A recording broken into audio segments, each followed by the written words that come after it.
નમસ્કાર વિદ્યાર્થી મિત્રો, આજે આપણે ધોરણ 4 વિષય પર્યાવરણમાં પાઠ 24 મસાલેદાર કોયડાની સમજૂતી મેળવીશું. પહેલો કોયડો છે, તાજું છું તો લીલું ને સુકાઈ જાવ તો લાલ, કોરું કાચું ચાખે એના ભૂંડા થાય હાલ, તીખો તીખો સ્વાદ મારો રસોઈમાં ન ખાવું, વધુ પડતું ખાવા જાવ તો નાકમાં પાણી લાવું. બોલો બોલો જલ્દી બોલો, બોલો હું છું કોણ? તો તેનો જવાબ આવશે મરચું. બીજો ઉખાણો છે, પીળો પીળો રંગ મારો, તુરો મારો સ્વાદ, રસોઈમાં ને કચુંબરમાં આવું સૌને યાદ, નાની નાની વાતોમાં હું ઔષધ બની જાઉં, દૂધ સાથે ભળી જતાં ખાંસી બગાડી દઉં. બોલો બોલો જલ્દી બોલો, બોલો હું છું કોણ? તો તેનો જવાબ આવશે હળદર. ઝીણી ઝીણી મોતી જેવી, નાની પણ હું ગોળ, અંદરથી હું સફેદ છું પણ ઉપર કાળો ઢોળ, કચુંબર કે નમકીનમાં હોશથી ન ખાવું, જીભ ઉપર મને મૂકો તો તીખો સ્વાદ લાવું. બોલો બોલો જલ્દી બોલો, બોલો હું છું કોણ? તેનો જવાબ આવશે મરી. પાતળું ને નાનું છું, કાળું ને ભૂરું છું, તેલ ઘીમાં તળાવ છું, દહીં છાશમાં નંખાવું છું, રસોઈમાં હું ભળું છું ને સુગંધિત બનાવું છું, પાવડર કે આખે આખું ઉપયોગમાં આવું છું. બોલો બોલો જલ્દી બોલો, બોલો હું છું કોણ? તેનો જવાબ આવશે જીરું. પાતળી ને નાની હું તો લીલી લીલી છમ, મુખવાસની શરબતમાં લાવી દઉં દમ, લીલી સૂકી ચાઓ તમે તો પણ લાગુ મીઠી, જીરા જેવી લાગુ હું તો જ્યારે તમને દીઠી. બોલો બોલો જલ્દી બોલો, બોલો હું છું કોણ? તેનો જવાબ આવશે વરિયાળી.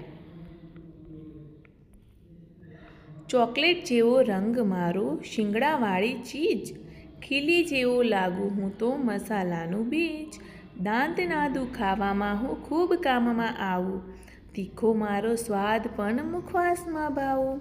બોલો બોલો જલ્દી બોલો, બોલો હું છું કોણ? તેનો જવાબ આવશે લવિંગ. હવે બીજા બે મસાલા પર તમારા પોતાના કોયડા બનાવવાના છે અને એના માટે તમારે પ્રયત્ન કરવાનો છે. તે કોયડા તમારા વર્ગમાં કહેવાના છે અને એ બંને મસાલાના ચિત્રો પણ તમારે નોટબુકમાં દોરવાના છે અને નીચે તેનું નામ લખવાનું છે. હવે પ્રશ્ન છે, તમારા ઘરમાં રસોઈ બનાવવા કયા કયા મસાલાનો ઉપયોગ થાય છે તે શોધો, તેની યાદી બનાવો અને તમારા મિત્રની યાદી પણ જુઓ.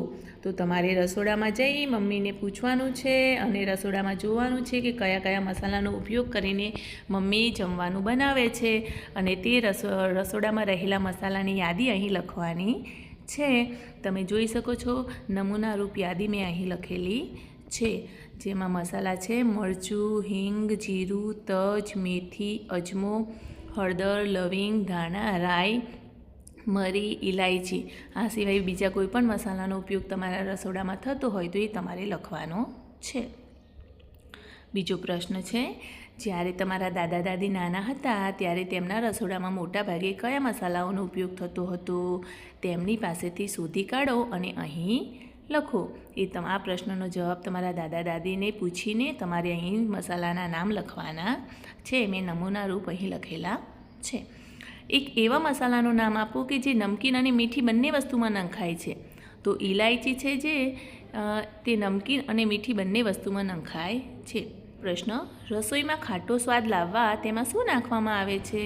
તો રસોઈમાં ખાટો સ્વાદ લાવવા માટે તેમાં લીંબુ, ટામેટાં, આંબલી, કોકમ, દહીં અથવા આમચૂર પાવડર નાખવામાં આવે છે. હું કટ્ટન છું, હું કેરળમાં રહું છું. મારા ઘરના વાડામાં મસાલાનો બગીચો છે. ત્યાં મેં તમાલપત્ર, નાની અને મોટી ઇલાયચી અને મરીના છોડ જોયા. તમારા વિસ્તારમાં કોઈ મસાલા ઉગે છે? શોધી કાઢો અને અહીં તેમના નામ લખો. તો તમારા વિસ્તારની અંદર જો કોઈ પણ પ્રકારના મસાલા થતા હોય તો તેના નામ તમારે અહીં લખવાના છે. હવે આગળ થોડા આખા મસાલા વર્ગમાં લાવો, કોષ્ટકમાં તેમના નામ લખો. તમારી આંખો બંધ કરી દરેક મસાલાને સ્પર્શ કરીને અને સુગંધથી ઓળખવાનો પ્રયત્ન કરો. જેને તમે ઓળખો તેની સામે ખરું કરો. જો તમે ઓળખી ન શકો તો ખોટાની નિશાની કરવાની છે. એની સુગંધ, સ્પર્શ અને મસાલાનું નામ અહીં લખવાનું છે. ચાલો ચટાકેદાર ચણા ચાટ બનાવવા પ્રયત્ન કરીએ. અહીં ચણા ચાટ બનાવવા માટેની રીત આપેલી છે. તેના માટે તમારે જોઈએ બાફેલા ચણા વર્ગમાં બધા બાળકો માટે પૂરતા હોય તેટલા. બાફેલા ચણા વર્ગમાં બધા માટે પૂરતા હોય તેટલા. મીઠું, લાલ મરચું, આમચૂર પાવડર અથવા લીંબુ સ્વાદ પ્રમાણે. શેકેલું જીરું, સંચળ અને ગરમ મસાલો જો શક્ય હોય તો, અને કોથમીર. હવે આગળ બાફેલા ચણામાં સ્વાદ પ્રમાણે મીઠું, લાલ મરચું, આમચૂર પાવડર અથવા લીંબુનો રસ ઉમેરો. તમારી ચાટ સ્વાદિષ્ટ બનાવવા જીરું, સંચળ અને ધાણા પાવડર ઉમેરો. અંતમાં ચપટી ગરમ મસાલો પણ ઉમેરી શકાય છે. બાફેલા ચણા સરખા મિક્સ કરો. સમારેલી કોથમીર તેના પર ભભરાવો. અરે વાહ! તમારી ચટાકેદાર ચણા ચાટ ખાવા માટે તૈયાર છે. શું તમે ચણા ચાટની મજા માણી? તો હા, અનુમાન કરો જો ચણાની ચાટ બનાવવા એક પણ મસાલા ન હોય તો કેવી લાગે? તો ચણા ચાટ એકદમ ફીકી લાગે. અલગ અલગ પ્રકારની ચાટ બનાવતા શીખો અને તે બનાવી વર્ગમાં તમારા મિત્રો સાથે તેની મજા માણો. જેમ ચણા ચાટ બનાવીએ તેવી રીતે અલગ અલગ પ્રકારની ચાટ આપણે બનાવી શકીએ છીએ. દાખલા તરીકે ફણગાવેલા કઠોળની ચાટ છે, ફળોની ચાટ છે. વસ્તુઓ ઓછી કે વધારે ચટાકેદાર છે તે તમારી જીભ પર કેવી રીતે અનુભવ થાય છે? તો જો વસ્તુ ચટાકેદાર હોય તો જીભ પર તીખું અને ચટપટું વધારે લાગે છે, અને જો ઓછી ચટાકેદાર હોય તો તીખું અને ચટપટું ઓછું લાગે છે.